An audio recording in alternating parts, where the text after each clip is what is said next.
Good afternoon, everyone. It is my pleasure to be here with you in Chasing Dragons to talk about a fundamental topic on environmental management in Latin America. Thank you, Alex and Juan, for inviting me in this special occasion. At the OECD, we are convinced that ESG investing has become a leading form of sustainable finance due to its perceived potential to deliver financial returns, align with societal values, and contribute to climate and biodiversity-related objectives. The environmental E-pillar score of ESG rating has become an important component of ESG investing, as the E-pillar is being increasingly used as a proxy for asset selection aligned with carbon neutrality goals. Let me put this slide because aligning and increasing financial flows with low emission resilient development pathways is now more critical than ever to meet the goals of the Paris Agreement and avoid a 1.5 degrees scenario, and of course, to deliver on the 2030 Agenda for Sustainable Development, the SDGs. In order to do that, the OECD is recommending 6 transformative areas, and the one that is related or relevant for my presentation today is that what it says in the right circle at the top of the slide: reset the financial system in line with long-term climate risks and opportunities by fixing biased incentives, capability gaps, and inadequate climate risk disclosure and pricing that are hindering the allocation of finance to net zero and resilient infrastructure. These recommendations was done before the pandemic and before COP25 in Madrid and COP26 in Glasgow. Infrastructure sits at the very center of development pathways and underpins economic growth, productivity, and well-being. Yet, infrastructure has suffered from chronic underinvestment for decades in both developed and developing countries or economies. The OECD estimates that almost $7 trillion a year is required up to 2030 to meet climate and development objectives. Furthermore, current energy, transport, building, and water infrastructure make up more than 60% of global greenhouse gas emissions. An unprecedented transformation of existing infrastructure system is needed to achieve the world's climate and development objectives. Aligning financial flows with low-emission, resilient development pathways is now more critical than ever to meet the goals of the Paris Agreement. And we can grow, by the way, 5% of the GDP globally. But the trillions that we need are not even remotely mobilized. The Climate Policy Initiative is tracking global climate finance for several years. In its latest report, total climate finance increased over the last decade, reaching $632 billion. However, with these, we cannot limit global warming to 1.5 degrees. According with the Climate Policy Initiative, climate finance must increase by at least 590%. They are talking about 4.35 trillion annually by 2030 to meet climate objectives. In Glasgow, the UK government made a call to the entire financial system, which attended the meeting chaired by Mark Carney, the former Bank of England governor, and Mike Bloomberg, the billionaire. The Glasgow Financial Alliance for Net Zero, GFANZ, created during the COP26, announced that their $130 trillion of assets will be available to support the transition to net zero by 2050.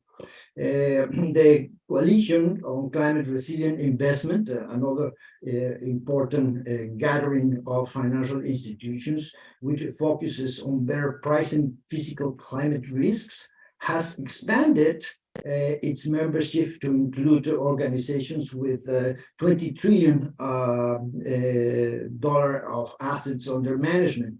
So the central banks and supervisors network for green the financial system and the coalition of finance ministers for climate action supported COP26 deliverables, the outcomes, and recognized that carbon taxation, emissions, trading systems, and ESG can be the most cost-efficient instruments for the climate neutrality transition.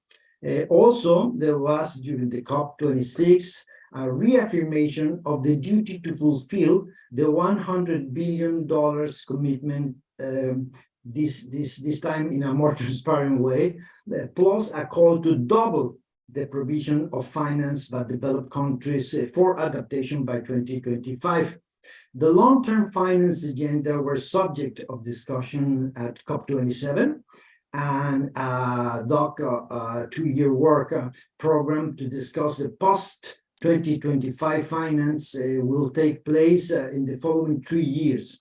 As you can see in the slide, the record pledges amounted to 356 million for the adaptation fund and 413 million for the least developed countries fund.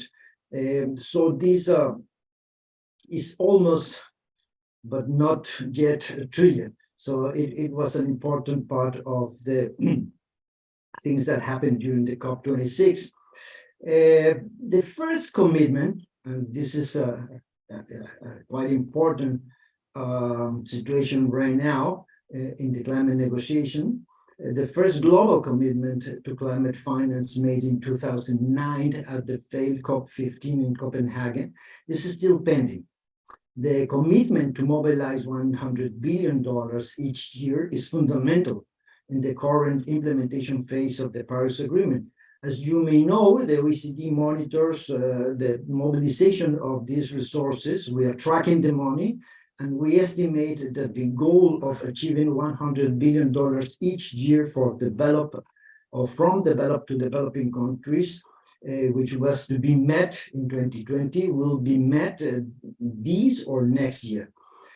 So in the meantime, to talk about the trillions, the Glasgow Financial Alliance for Net Zero arrived to Sharm el-Sheikh with $153 trillion in real assets, so they increased the original amount, and a set of voluntary recommendations and guidelines to align financial operations of its more than 550 members. They increase the membership of the GFANs.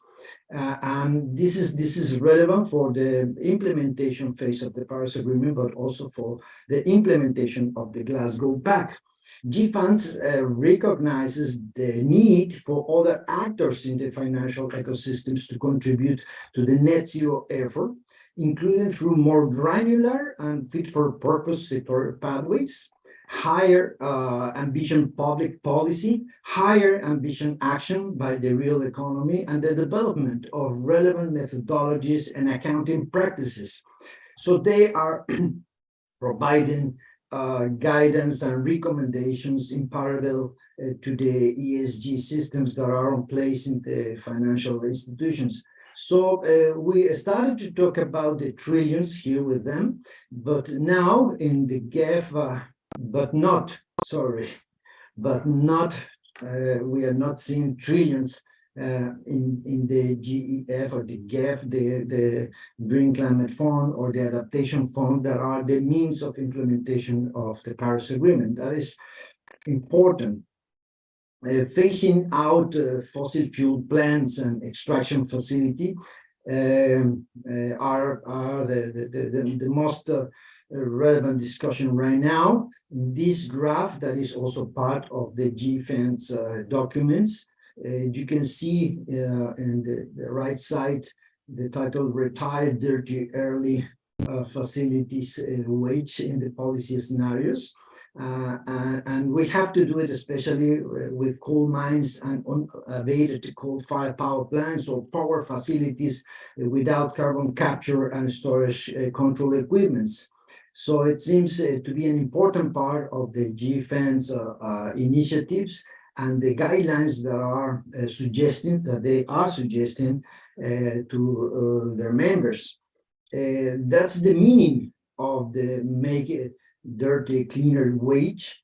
And this is also relevant in this other slide that I'm showing here, this complex and unreadable summary of the recommendations made by GFANs to financial institutions, just to show that they are including all greenhouse gases in their recommendations and the necessary removals in the climate neutrality equation, like as I was mentioning, the industrial carbon capture and storage, a technology needed in hard-to-abate industries as iron and steel and cement plants. Let me move to this more complex slide because I'm including here some chemical acronyms. No, this slide shows the relevance of all greenhouse gases, as I was saying, in the climate neutrality equation, especially short-lived climate forces or climate pollutants as methane, nitrous oxide, black carbon, that is a soot from ships or heavy-duty diesel vehicles, air conditioning gases, or even carbon monoxide that is mainly emitted by passenger cars. These greenhouse gases are more relevant in climate policies this decade than CO2 due to its immediate toxicity in urban areas and the climate effects of them, and should be included in ESG metrics and reports. During Sharm el-Sheikh negotiations, the countries included the metrics update and the methane issues in the COP27 decisions. I made this summary to look in just one slide, the main outcomes from the COP27. Let me attract your attention to the numbers. You can add the pledges or the pledge donations in golden color and see not the billions or trillions needed to avoid a planetary climate crisis, but only the few millions committed in Egypt. If we look at the materiality of the global investments in energy transition, $500 billion in 2020, in percentage of the global energy mix, and of course, compared with the dominance of fossil fuels, you can figure out the magnitude of the change we are aiming for in both the Paris Agreement and the Glasgow Climate Pact.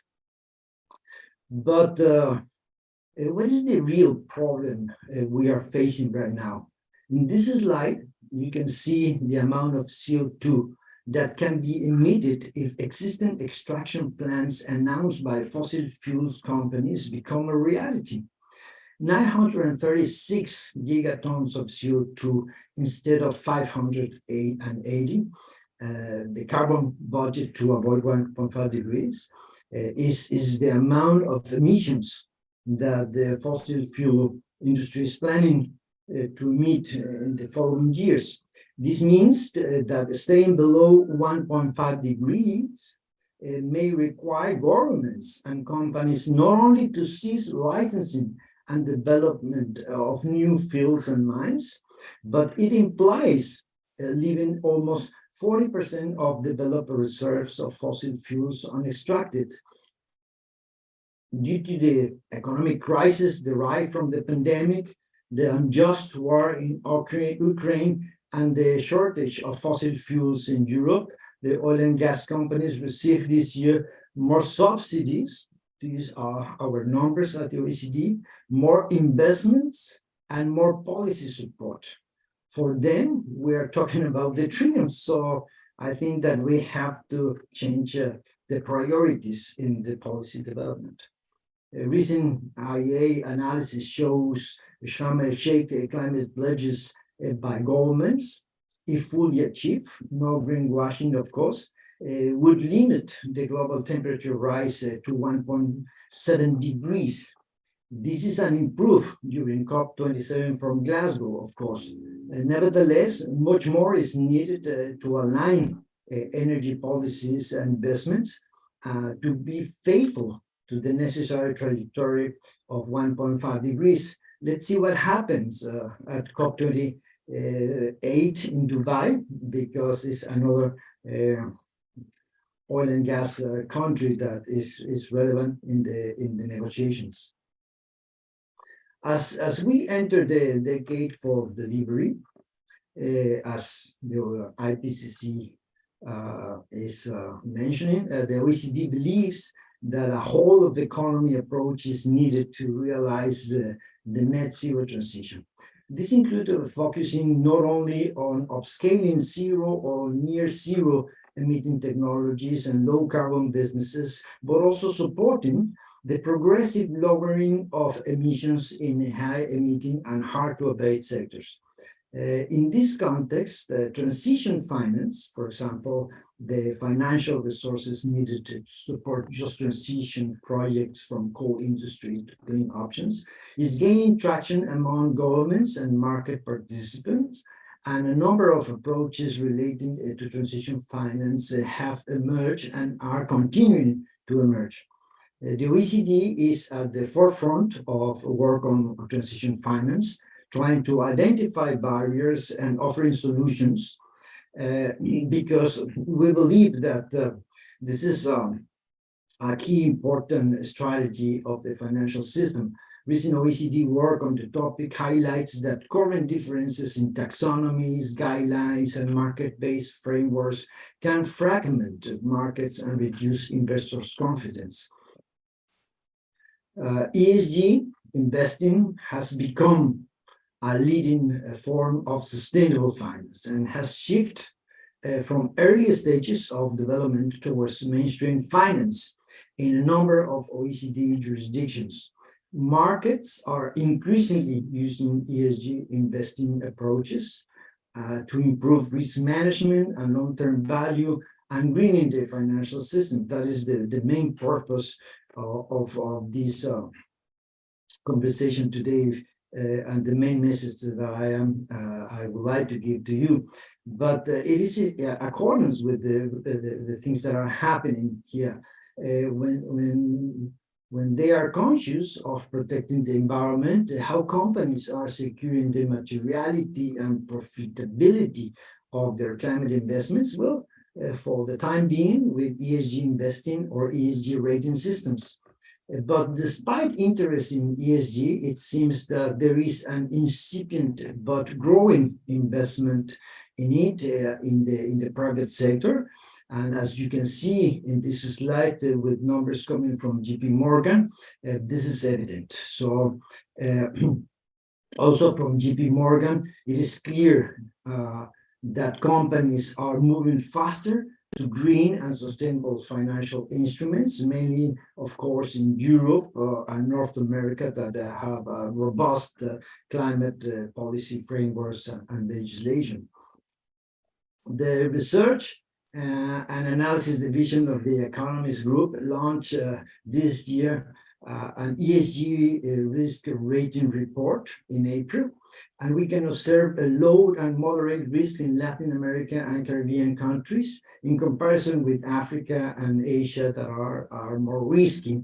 And this is an important information because there are, of course, many global analyses of how to move from a highly pollutant to low carbon economies faster using this kind of information. So we have to consider that the ESG financial ecosystem consists of a number of different and diverse market participants who are all involved in the development and assessment of ESG information, ratings, indices, approaches, and products. So they compete with each other, and they are independent actors, mainly delivering on voluntary basis.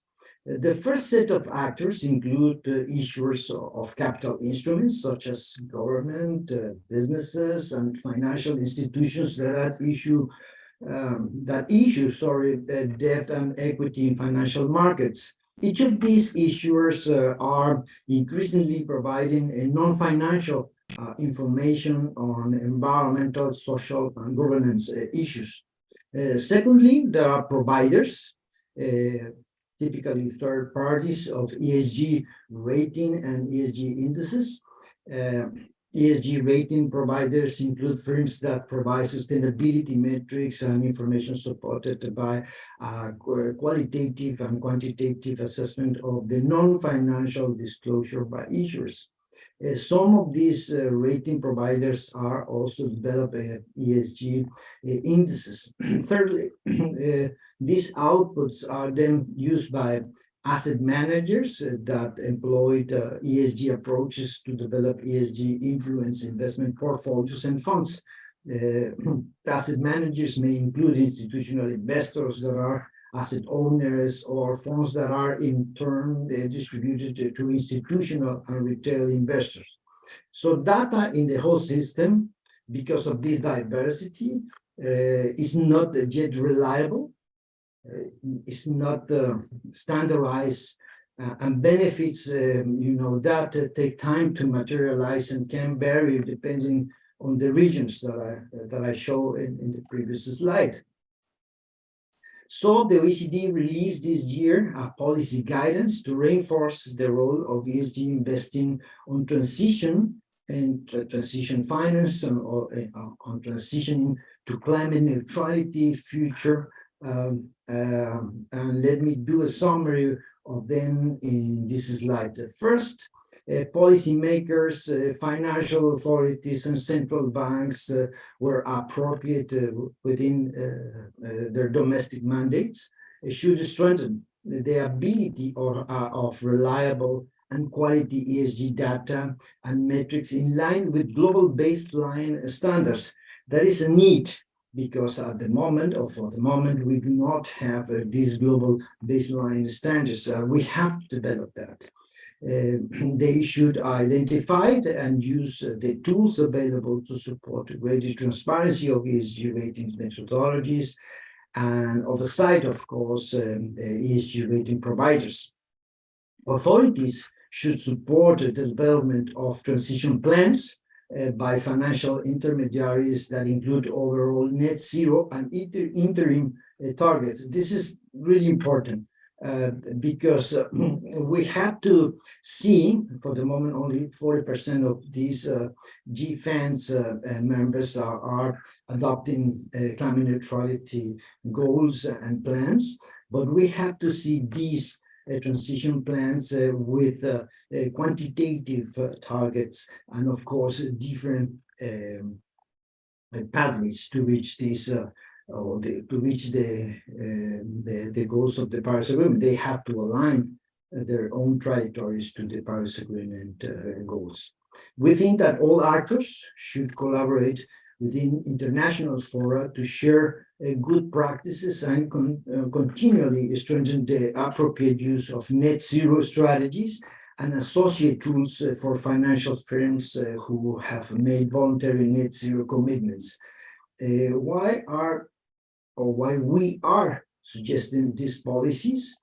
Well, amid an increasing number of companies setting decarbonization targets, there appears to be a little relationship between E scores and greenhouse gas emissions and carbon intensity for the majority of companies analyzed by the OECD.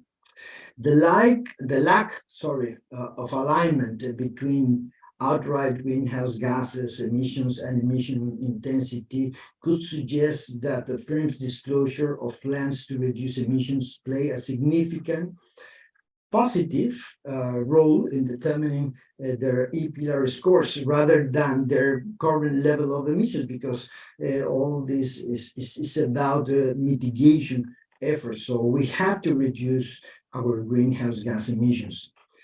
So when assessing the 3-year change in emission intensity, you can see the dots in this slide representing more than 2,500 companies. There is also no alignment between firms that show a high E-pillar scores. This suggests that past efforts to reduce carbon footprint and intensity are not factored into the assessment of firms' availability to deliver on forward-looking commitments. Using a sectorial approach, let me now give you an example. You know that oil and gas companies are recently being under pressure to shift toward more sustainable business models, at least before the Ukraine conflict, as investors are increasingly preferring to reduce their exposure to climate change, which increases the risk of stranded assets.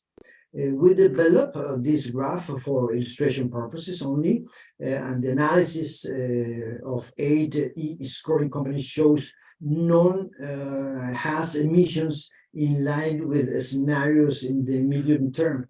Similarly, only one company shows a carbon performance in line with the 1.5 degree scenario by 2050. Though a small sample set, these results are consistent with previous findings showing disclosure and target setting as being the main driver of high ES scores. While some oil companies are setting long-term targets for decarbonization and investing in R&D and renewable energy assets, this seems not to be captured by greenhouse gas emissions reduction expectations. Finally, I would like to highlight new policy considerations for the ESG ratings that are important in climate transition to net zero futures. Of course, certain disclosure-based metrics, further strengthen TCFD disclosure practices, integrate better quality metrics, as I was explaining, improve transparency on subcomponents of all the system, and encourage climate transition surveillance.